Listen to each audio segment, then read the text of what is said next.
Pierangelo Del Zotto di Prima il Veneto. Buonasera Del Zotto. Buonasera, grazie a voi. Grazie molto. Una riforma della rete autostradale che in sostanza prevede che spariscano i concessionari in qualche modo, venga diminuito il loro ruolo e soprattutto che parte dei pedaggi delle autostrade non finisca più appunto ai concessionari e alle regioni, ma direttamente allo Stato. Con queste risorse lo Stato si occuperebbe poi delle infrastrutture, dei lavori, della manutenzione. Allora io partirei da Pierangelo Del Zotto di Prima il Veneto per sentire un po' un'opinione. Cioè, è così, cioè lo Stato in qualche modo mette le mani sulla nostra rete autostradale. Lei come la vede? Allora, io sono abituato, mi hanno abituato a vedere qualche volta l'erba dalla parte delle radici. Allora, il titolo è di un certo effetto, no? Adesso che l'autonomia, aperte virgolette, farlocca, chiuse virgolette, dovrebbe iniziare ad aversi, si portano a casa le strade. Allora, ripeto, il titolo è forse anche un po' fuorviante, nel senso, perché è successo questo? È successo qua, anzi, qual è la contropartita a questa situazione?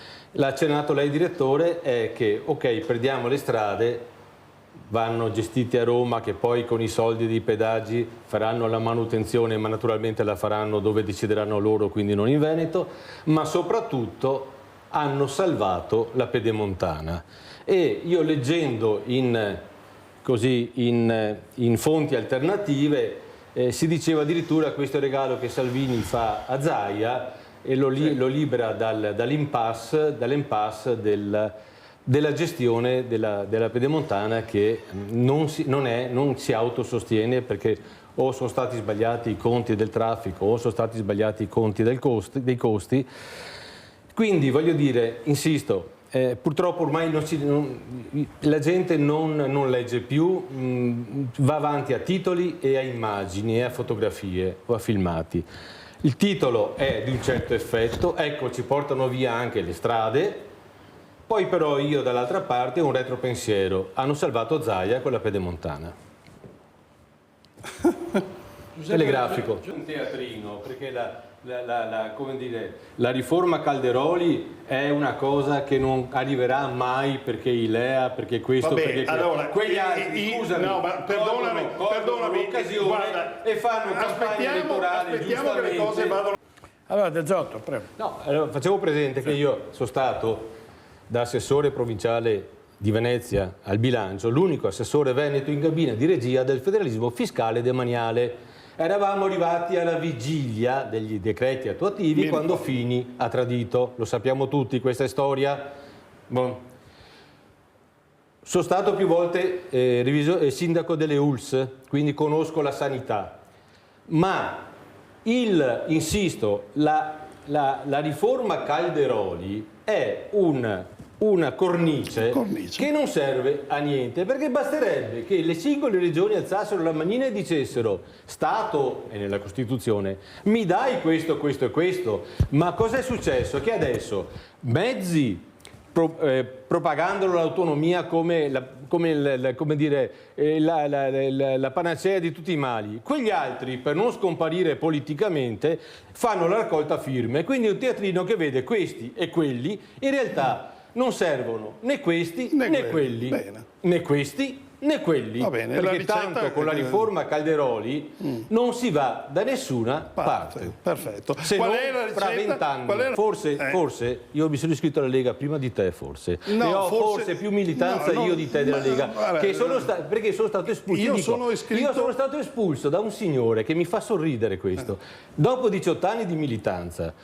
Sono stato espulso da un signore che attualmente è senatore di Forza Italia. Questa è la politica italiana. Questa è la politica italiana. Su questo guarda, mi dispiace, cioè non è questione di militanza. No, voglio dire che io conosco la Lega dall'interno, ho dialogato con più di un ministro, ho dialogato con più di un ministro della Lega quando ero a Roma, ti ripeto, per queste robe qua. Sto dicendo che la riforma Calderoli è riconosciuta da tutti come una cosa che che non potrà mai arrivare se non fra 20 anni, No, quando quegli altri avranno raccolto firme 20 volte. Pierangelo Del Zotto, giustamente molti genitori dicono chi non ha provato cosa vuol dire perdere un familiare, un figlio in un incidente non si rende conto di quale sia poi la condizione di chi cerca di elaborare il lutto e poi di sopravvivere a queste tragedie. Io credo che la cosa più dura sia sopravvivere a qualcuno che è più giovane di te.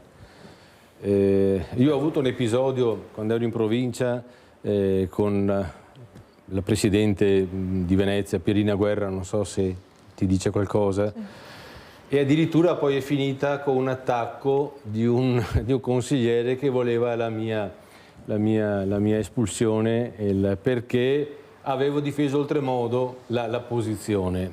Sono cose che succedono nella dialettica politica.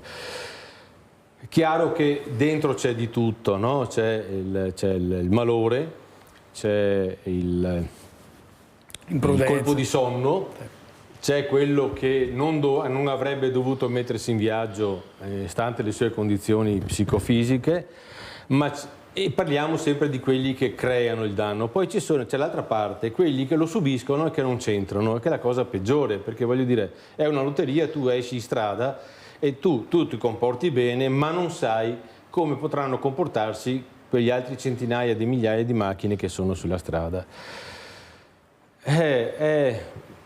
Si deve essere fatalisti? Non credo. Si deve puntare sulla propria fortuna? Non credo.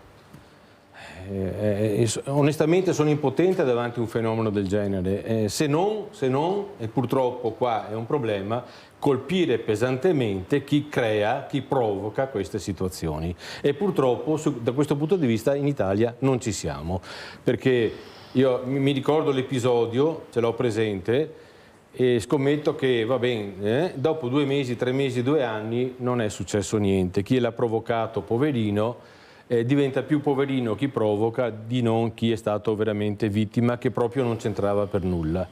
È un vecchio problema che abbiamo noi non soltanto sulla strada ma anche in altre situazioni tipo furti, tipo irruzioni in casa. Purtroppo abbiamo, come dire, questa filosofia del poverino, no? Del poverino, chi fa un danno magari cosciente di farlo, ma è un poverino. Quegli altri che ci rimettono la vita, che si arrangino. Questa è un po' la filosofia che io sono costretto a vedere da sempre forse. Parliamo di politica. Nel 2025 le regionali e nel 2026 le comunali. Abbiamo titolato Del Zotto a Venezia. Lei è di Venezia, per cui sono sul pezzo. Sì. Che cosa accadrà a questo punto? Allora, perché Brugnaro andrà a parlare in Consiglio Comunale a Mestre il 2 agosto, no? Certo che ci andrò, ovviamente. No, il discorso è questo. Io non sono giudice, quindi io non voglio giudicare, però io ascolto, leggo, vedo, parlo con molti veneziani e mi trovo per la prima volta, ahimè, d'accordo con Cacciari, che dice sostanzialmente che un imprenditore di successo non può entrare in politica perché avendo un certo successo nell'imprenditoria e dovendo poi svolgere entrambi i ruoli, sia di persona che dà servizi al comune che persona che il comune conferisce servizi, c'è una commistione che comunque succede indipendentemente dalla buona fede, dalla lealtà, dalla scorrettezza. C'è una commistione di cose. Sul discorso e quindi io non condanno, perché ovviamente non si può condannare perché siamo a un livello così ancora di... Mi ricordo però che l'ultima volta o la penultima che sono venuto qua ho avuto un alterco furioso con Boraso, che era collegato per esterno. Sì, mi ricordo. Perché gli ricordavo che essendomi io laureato in geografia di trasporti, tesi sperimentale nel 76, mi ero, permesso di dire alcune cose sulla gestione dei trasporti veneziani. E mi ricordo che Boraso mi ha aggredito verbalmente, evidentemente non avendo altri argomenti seri, mi ha aggredito. Questo non vuol dire nulla, questo era per così un attimino presentare la persona al di fuori di quello che fa nella vita. Invece il lato importante, secondo me, quando lei direttore dice la regione 25 Venezia 26, io mi sto mettendo nei panni dei dirigenti del Comune di Venezia e degli assessori del Comune di Venezia e mi chiedo chi in questo momento, anche se in buona fede, anche se perfettamente corretto, si prende la responsabilità di portare una delibera con tutti i crismi della verifica dei requisiti sia dal punto di vista dirigenziale che dal punto di vista della Giunta. Credo che questa storia finirà con un blocco della gestione amministrativa, il Comune sarà ingessato, al di là delle responsabilità, sto facendo un discorso di carattere pratico, non ci sarà più la gestione amministrativa per cui il finale obbligato è ovviamente il commissariamento, perché il commissario può fare quello che deve fare senza nessun tipo di attenzione politica o meno. Quello che è successo a Brugnaro e che in precedenza era successo a un altro grande imprenditore nasce dal fatto che un imprenditore di successo è abituato a pensare di testa propria, pensa solo lui e fa agire gli altri. Quando un imprenditore entra in politica non capisce che la politica ha una gestione collegiale e che non sempre la redditività è il concetto premiante.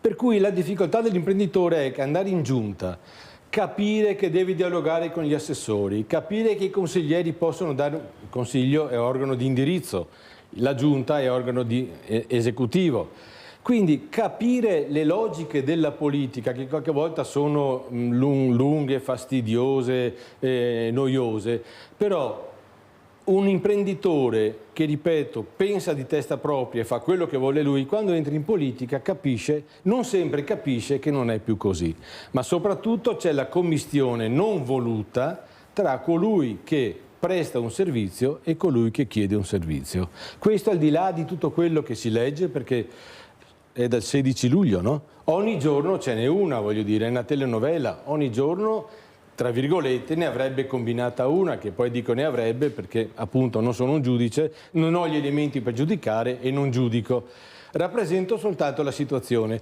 E chiudo dicendo con una mezza battuta, i più belli a Venezia sono quelli che si dichiarano amici dei potenti. Quando poi il potente non è più potente, sono i primi a dire ma io mai conosciuto, mai toccato. Naturalmente sono amici dei potenti senza che i potenti lo sappiano, cioè si autoreferenziano.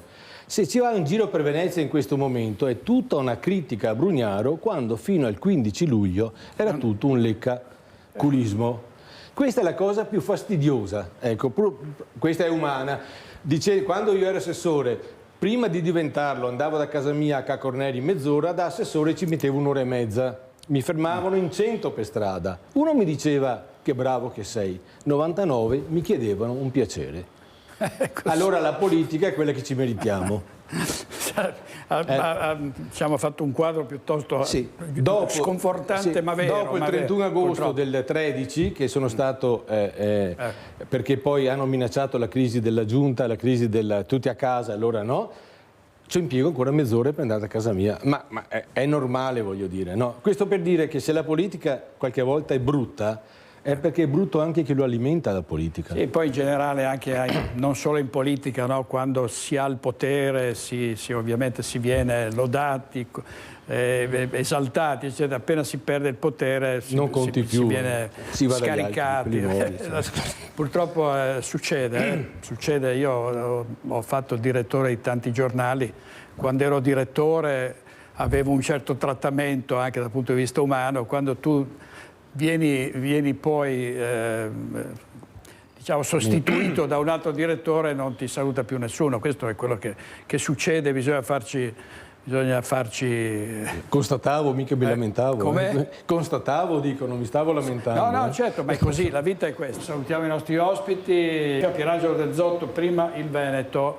E grazie direttore anche a lei. Grazie Del Zotto.